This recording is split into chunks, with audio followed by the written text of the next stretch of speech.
Well, welcome to another Golden Wings preview episode.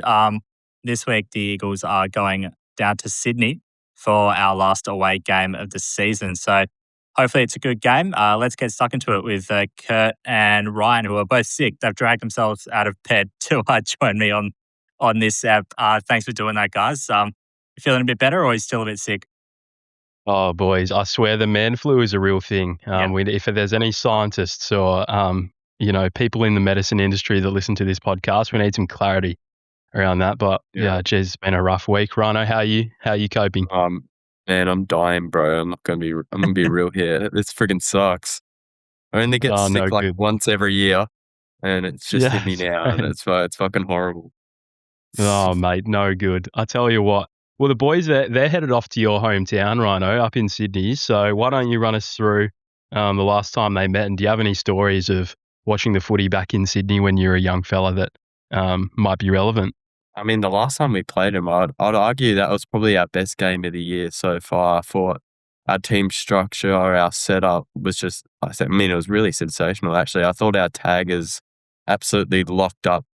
I think it was Lockie Whitfield, and I think Finn Callahan got tagged by Hoffy and Murdoch, and it's really stopped their orange tsunami. So I was really happy to see that. I think Harley Reid and Bailey Williams had unbelievable games, and our defence, I think, for the majority of the game were just unreal. I think we had non-stop pressure, which I think Noel will get into later in the show. I think all around the contest, we were everywhere around the contest. I think Murdoch at the end of the game kicked a stealer by pressuring the Whitfield trying to escape the 50, and it was just little things like that, a lot of ticker that got the boys over the line, and we ended up winning the game by 17 points, which was our third win of the season, which, I mean, there's definitely avenues for these Eagles boys to attack for this game for sure, I reckon, and hopefully, I mean, with GWS with their running form, I think there's definitely a chance, boys. Yeah, no doubt. They've been a weird team this year, the Giants. Like, I was looking at their form line. They've had wins over some really good teams. So they've beaten Hawthorn, Brisbane, Melbourne, Fremantle, and Geelong. So, I mean, you're talking about five of the better teams in the AFL there. But then they've also lost to Gold Coast twice. Gold Coast at the start of the year were obviously considered a good team, but they haven't really hit those heights. So to lose to them twice is pretty strange. They've lost to Essendon, and they've lost to the Eagles obviously earlier in the year as well. So they're a hard team to work out. And North Melbourne ran them pretty close as well. They've been a hard team to predict this year. There have been reasons for that. They've had some pretty good players out. Tom Green, he hasn't played at all this year. Darcy Jones hasn't played at all this year with a knee. Jesse Hogan's played a few games, but he's had a finger issue, which he's been dealing with. He's out for the rest of the year. And then you're also talking about guys like Finn Callahan, Brent Daniels, Josh Kelly, and that's just to name some of them. So, I mean, this is a team that's pretty gutted with injury. They're missing a lot of their best players, and it's probably, I actually think they've done a good job, and that Adam Kingley's has done a good job with them to get them to 11th or 12th or wherever they are on the ladder. They've stayed in touch with the top 10 for most of the season. So, I mean, that's a great effort considering they've had a lot of injury problems. We'll get into the teams now. Kurt, I think their teams came out a little bit earlier this afternoon, did they? Yeah, a little bit of controversy around this, I suppose. We're expecting no changes to be made, and then Bo Allen is rested, apparently, so Hamish Davis comes in as the only change for the Eagles. That's a little bit of a surprise for me. I was pretty excited to see Bo just finish off the season. We know that he was probably poorly managed, is fair to say, last year and didn't get a great run at it. He's been in and out of form this year, hasn't really set the world on fire, but he's had some really good moments, and we know that he's going to be a big part of this team going forward, and especially with the draft capital that we've invested in him. So if this was a line ball call between him and Hamish Davis, I would have been playing Bo Allen every week, particularly along that wing role. But they're going to back in Hamish Davis, and Bo Allen has travelled along just in case Harley can't get up with injury, I suppose. And then, so that's that. But what I'm most interested in probably is GWS's team changes. They've brought in Cody Angove and Toby McMullen, with Jaden Laverde and Xavier O'Halloran going out injured. And that adds on to the tally, as you started to mention there before. I've counted 10 to 11 of their best 23 missing from this week. You've got Finn Callahan, Tom Green, Jack Buckley, Jesse Hogan, Josh Kelly, Brent Daniels, Darcy Jones, Phoenix Gothard, Lekalia, Zav O'Halloran and Laverde, as we said. So that is some serious quality there, as you touched on. And it gives us a sniff. It has to. I think, to be honest, I wouldn't be going into this game feeling confident at all, even though that we beat them earlier on in the year. They are such a well-oiled machine, and Adam Kingsley is such a good coach. And if I know anything about Kingers and the way he gets his boys up and about, they'll want to finish this season off strongly, regardless of whether or not they can make finals. I don't think they can, but with that many outs, it has to give you a sniff. And so we'll be going into this game somewhat optimistic. But yeah, the Bo Allen for Hamish Davis, that was a very interesting call. Yeah, it is interesting. We'll get into what you want to see from the game because you mentioned the pressure earlier, Rhino. That game in round 10, it was where we actually got the win. That was one of the keys to us winning that game. It was relentless pressure the entire game. So, it really wore them down over the course of the game, and we were able to overrun them in the last quarter because of it. We had 82 tackles in that game. Our average for the entire season is 57.9 tackles. And then even if you just look at the tackles inside 50, we had 23, which compared to the rest of the season, we've been averaging 10.5. So for whatever reason, the pressure was significantly higher in that game, in particular, the tackling pressure. The Giants, they like to run and gun and play a fast style. They like to go from defensive 50 into attack. But if we bring enough pressure, we can prevent that from happening. And we did prevent that from happening in that game earlier in the season. Yeah, it's unreal. I actually wasn't lucky enough to watch that game. I was driving the air seeder and listening to it on the radio. And it's really tough when you're in a close game and you're not watching it and you're listening on the radio because you can't see what's going on. You're at the mercy of what the commentators tell you. So you find yourself listening into the crowd noise coming through the mic and sort of getting a grip on what the play is unfolding. And you could hear just like the pressure through the crowd and the fans. And it sounded electric. It must have been electric to watch. And so that's absolutely going to need to be a hallmark. We know that the Giants have such good ball use from the back half. And that's where I think coming into this game, our forward entries are going to be the big difference this week.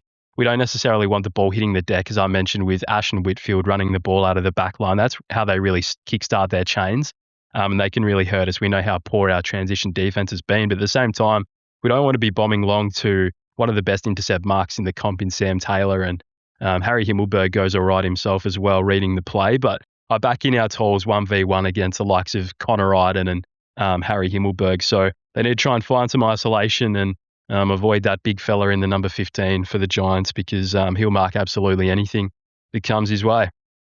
Yeah, boys, I want to, similar to Noah, I want to see pressure, but I also want to see just the defensive efforts that I saw in the previous game. I think the one-on-one sort of moments in the game, that's what really got us over the line. I think if we look back to the end of the game, Murdoch's tackle, I think there was one play where Brady Hoff spoiled the ball and we get a rebound inside 50.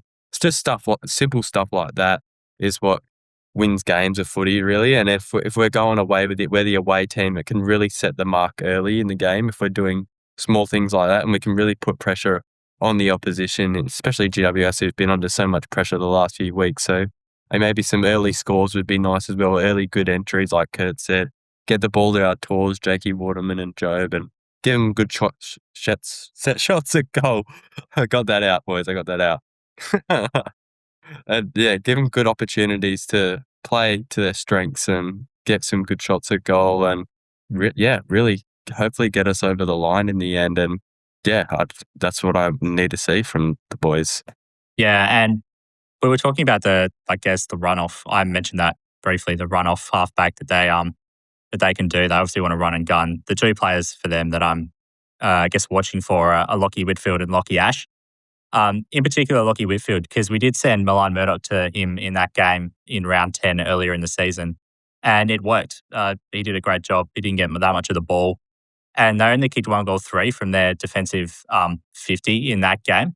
So if they do that again, that could be an option that they look at. I guess the surprise element probably isn't there this time because I'll be planning for it, but still it is an option that is maybe worth exploring. And if we can find any way to prevent or prevent them from scoring from their defensive 50, I think that'll be a big key to us potentially winning the game. So watch out for those two. I'm nervous about one of those two having a big game.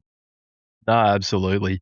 For me, Aaron Cadman's really come on in leaps and bounds this year. Obviously, he was a number one pick, so it was only a matter of time. But Ruben obviously put the clamps on him to start in round 10, but Rhett Bazzo doesn't quite have that same athleticism or the same tank to really go with him. He's sort of that Jeremy Cameron type where he can get up and down the ground and really work his defender over. So that's going to be a really interesting matchup. It is a bit of a worry for mine, and I think some pressure on the footy through the midfield is going to be really important to not giving him too many good looks because, he could easily bob up and kick a bag just given that athletic sort of mismatch with Rhett Bazzo. But it's going to be a great opportunity for Rhett to add another string to his bow and take on one of these athletic key forwards. Well, yeah, mate, I agree. And I think, obviously, Noah mentioned the anchors, really. I think for the Ash and the Whitfield types, they're definitely the guys who start the footy. But guys like Stringer and Toby Green can really explode with the footy. So if you give these guys opportunities where they get into space or they get a bit of open territory, they're going to rip you apart. So, God, yeah, even Clayton Oliver as well in moments in the game, they can really hurt you. So, Lockie Ashton, that will start it, but I think guys like Stringer could end up with 5 goals, really, or Toby Green could end up with a huge bag and end up putting so much score pressure on us. So, that's really what's going to hurt us in the end of the game. So, well, I guess we'll see, but not far out. But we've got to block these guys out if we're any chance to really get a good result in this game, I think. I think Jake String is out of contract too, which is never a good sign. What did he put 7 goals on Fremantle earlier? That was crazy. And he's had a couple of bags of 5, so definitely one to look out for. He's looking for another club, so he'll be wanting to put in some good performances to finish off the year. Yeah, he's the type of guy that could just bob up and kick 7 or 6 randomly. I mean, and then he could also just not touch the ball at all. But yeah, no, contract year Jake Stringer is a different beast. This game is actually part of a doubleheader with the AFLW, which is starting this weekend for the women. I reckon get around them this season because they made the finals for the first time last year. And I can't wait to see how Daisy and all the girls go this year. They've obviously improved a lot from where they were at a few years ago. I've got a hot tip. Ella Roberts is going to win the AFLW Best and Fairest this year. Lock it in for the Eagles. So that's my call now. Bet your house on it. It's going to happen. Love it. I don't know about you, Rhino. I definitely I had the chance to do a bit of work with them last year while we were in at the club, and genuinely just like the most down-to-earth people and such a lovely group of girls. And it's a really well-run organisation with Daisy Pearce. Listening to her speak a few times, just such an amazing footy brain and just a lovely person. So very excited about what they can do this year. It's going to be difficult with a more difficult fixture, sort of reflecting where they're at this year. Having made the finals, but they're ready, and I think no doubt their best footy's ahead of them. So really looking forward to it. The double headers too. The double headers are a great initiative. So love to see it. Yeah, absolutely. And in the waffle as well, we are taking on Peel Thunder. So this is a pretty big game because there's only 2 games left in the season. At the moment, we're 6th, so we're 1 spot out of the top 5. We've basically got to win the last 2 games because our percentage is not great. Our percentage is 90. The teams above us, their percentage is over 100. So basically, we have to win our last 2 games if you want to make the finals. This is going to be tough against Peel, given they've got all the guys from Freo. I guess this is like a mini derby in some ways, isn't it? Peel up against the Eagles. So yeah, tough ask, but hopefully the Eagles can get the job done in the waffle this week. Absolutely. I think they're a couple games clear, aren't they? So they're definitely the team to beat, and there's no better way than to find out if you're ready for finals than going toe-to-toe with the best. Thanks so much for listening to the Golden Wings preview of our clash with the Giants. Very much looking forward to it. Ryan and Kurt might be in the studio next week. They might drag themselves out of bed and get into the studio to review the game. So hopefully you guys are all better by then. Enjoy the game this week, everyone. Absolutely. No promises. We'll see how we go. Actually, just before we go, should we get some predictions? Have you always had to think about how you think the game will pan out? I'm going to say Giants only just. I'll say Giants by 10. I'll say Giants by 20. By 20? Ooh, 20. Ooh. All right. Doesn't like that. You have to go 15 now. You got to go right in between. 15? Why do I have to go the Giants, boys? I'm the positive guy on this podcast. I'm the positive. I want to see another Nick Nat moment, boys. I was there at that game as a child. I want to see that shit. I was going to say, were you there 10 years ago when Nick Nat kicked that ripper goal? Brother, that was the most insane game ever. Unreal. That just about deserves its own podcast. Oh, gee whiz. Yeah, dude. What a moment. Nah. unbelievable. Oh, I well, miss him. hopefully, He was one of my favourite players. yeah. Oh, hopefully we can see Baz Williams kick a big goal out of his ass or something like that to ice the game. That'd be unreal. You've convinced Righto, me. gents. Good to chat again, and Right. we'll see you hopefully on Monday for the review. See you guys. See you guys.